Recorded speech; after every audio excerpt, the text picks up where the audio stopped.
Good morning, everyone. I hope you are doing perfectly fine on this day one of our breakfast challenge.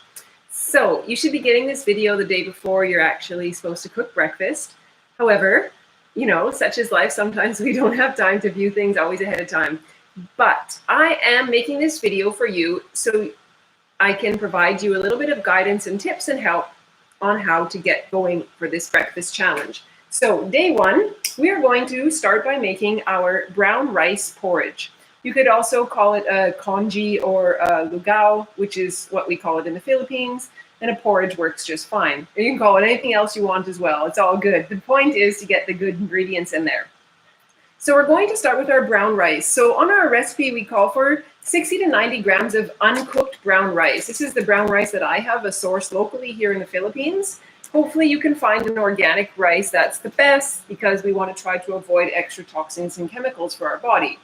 Hopefully you've also had a chance to watch the video that I sent to you about soaking and rinsing your grains properly before we start to cook them. So in such a case, hopefully you've done that the night before. They can soak all night. When you're ready to cook in the morning, you just need to rinse everything off and it's ready for you to cook. You can use a small container, like a glass container like this. Also, you can use it for when you make your cakes or anything else, but it's a very good size and doesn't take up a lot of room if it's in your fridge. Very useful, and once you have them, they're good. So I have my brown rice already soaked. This is my container, a little bit bigger one. Everything's been soaked here. So I have one thing that I need to confess. I don't measure things as much as I probably should, considering I love being in the kitchen so much. I really have a creative kitchen. I go with the flow. If something is going a little bit this way or that way, I try to always alter it with taste or with adding different things and altering things. When you start to cook and take more time in your kitchen, you also will learn how to do that with greater ease. So I'm going to just show you. I'm not going to do the whole video of the cooking process because that could take about probably 20, 25 minutes, maybe 30 minutes. Because your rice has already been soaked, that means it's going to cook faster than what you would have cooked rice that you don't have soaked, which is probably how you had it prepared before. I have a saucepan like this. You can use this kind of size or a little bit smaller. I usually make these kinds, like we're going to be cooking this next week, of breakfast for my husband and myself every day. So I recently got into the habit of actually preparing it the night before because my husband started taking this breakfast to work with him. And that means I don't want to be waking up at 4:30 in the morning in order for that to happen. So I just make it the night before and I heat it up for us and then it's ready in the morning.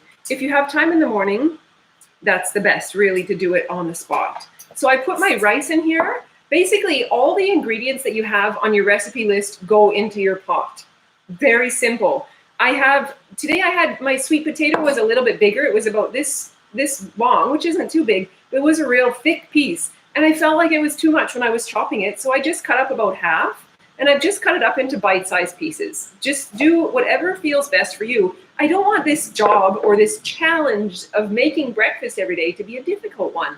We want to be able to do it easily so we can adapt it and put it into our space without too much challenge. I have onion and garlic cut up here. Again, cut it up just however you feel. It's not a big deal. If you put a little bit more garlic, that's great too. You feel like you want less, do what you want. Again, same with the ginger. I've just chopped it up here already, putting everything in my little pot. And I'm going to put in water. Now, the water that I add, I also don't measure usually when I'm making this kind of breakfast because the idea is that it's going to be kind of like I say, like a porridge. It's a very moist, wet consistency. You don't want to have it hard, dry, like if you would cook rice and just be eating dry rice. Excuse me. So I have 2 cups measured here in my measuring cup. And I've poured a cup and a half just about inside my pan. Now you cannot see exactly what's going on in here because that's the way it goes. And all the water has tilted over to one side. So I'm not going to, like I said, sit with you through the whole cooking process. But this is the idea. Everything's going in fantastically easy. soy sauce I have here, I'm not going to specifically measure out necessarily, oh, it's 1 tablespoon. I usually just honestly pour a little bit in. I get the different color in my, that was, you know, maybe about half a tablespoonful. You want the color to just change a little bit in your soup, in your coloring. Again, difficult a little bit to see. Let me see if I can just show you the color here on the side. If I take a little bit off, you'll see it coming out. So you see the color that I have for my consistency for when I added the soy sauce now. So again, I want you to be creative. I want you to feel what feels best for you in your taste buds. Maybe it's something you've never tasted. Maybe you're not familiar with even cooking with soy sauce in your kitchen. So that's okay. Just put a little bit at the beginning, because if you go over, it's hard to go back with something like that. Basically, start putting this on your stove.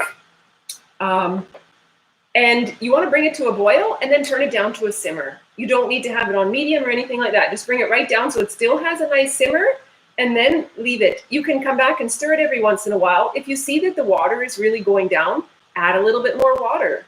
It's all flexible in this breakfast challenge. And when you're done cooking, when it's basically the best way to know, because it depends on your type of rice that you actually buy. I have here a light brown rice. Maybe you've bought a darker brown rice, and that's perfectly okay.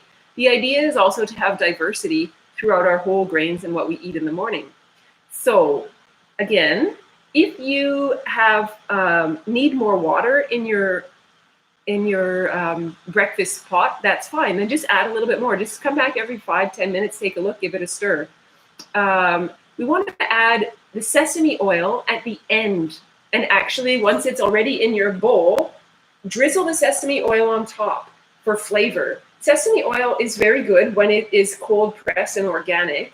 It's very good for us. It has sesame seeds have amazing nutritional qualities for us, which all seeds really do. So if we cook with sesame oil, we actually lose the nutritional content, and it's actually harming our body because we've heated the oil past its breaking point, which actually most oils have quite a low breaking point, and we want to try to avoid cooking with oil. So adding them after we've cooked is really the best idea. And I also ask for you to have sprouts if you have sprouts available.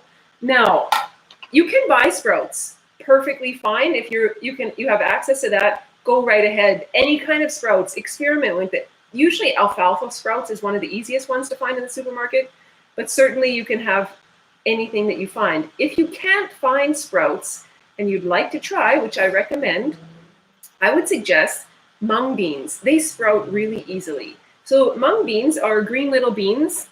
If you're not familiar, they're very common in Asia. Little tiny green beans that are super nutritious again, and super yummy, easy to eat, not a strong flavor. So what I would do is soak them overnight, like all the nuts, seeds, whole grains, and legumes.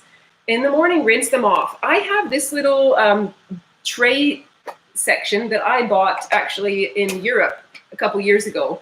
And this helps me to make sprouts, but it's not necessary. It has the base on the bottom, and each layer has different layers. This is more fresh mung beans, and this one has been here for maybe 2 days. And it just requires to pour new water in every day. The water comes to the bottom, throw out that water and let it sit. If you let it sit in room temperature, it's going to be warmer. But all that information was in the Healthy Foundations video that I sent to you.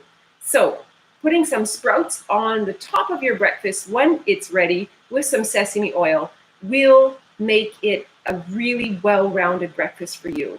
Having those beautiful sprouts. Why we eat sprouts is because they have full life force. They are ready to grow into a new plant when they start to sprout, which I've also already shared with you. So once you have that information, once you have that knowledge, you really want to be able to eat those every day, so it really provides your body with the best nutrients possible. And again, put some sesame oil on top. Feel free to add a little bit more salt if you want, also pepper. It's ideal actually to have slightly oily, we've got sesame oil, it's slightly salty breakfast, because these help to enhance our digestive fire in our digestive system, get everything working, and bring it up. We want to avoid foods that are cooling by nature. We'll get into that another time. So I hope this beautiful breakfast, day number 1, finds you well. I will be sending you more videos in the near future, and please feel free to send me a message if you have any questions or any concerns about anything that is on the menu or going on in your kitchen. I'll be happy to answer. Thank you so much. Lori Voss Furukawa, founder of Create, Play, Grow, coming to you from the Creative Kitchen here in the Philippines. Thank you so much, and we'll see you soon.